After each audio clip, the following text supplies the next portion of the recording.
আসসালামু আলাইকুম। দেখে কি মনে হচ্ছে প্রিয় ভাইয়েরা? অবশ্যই দেখে মনে হচ্ছে একটি মেলা।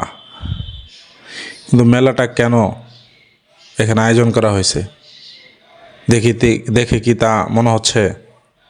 না, মনে হচ্ছে না। কারণ কিছুক্ষণ পরে আপনারা দেখতে পারবেন এই মেলাটা কেন আয়োজন হয়েছে। আজকে এরকম ঘটনা আমাদের দেশে অহরহ হচ্ছে,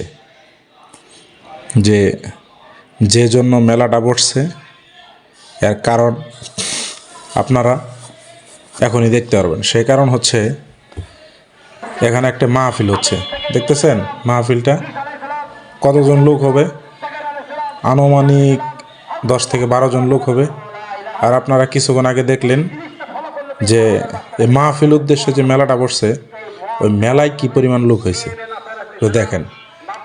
আমার শের জামানা যে চলে আসছে তার একটা জ্বলন্ত উদাহরণ।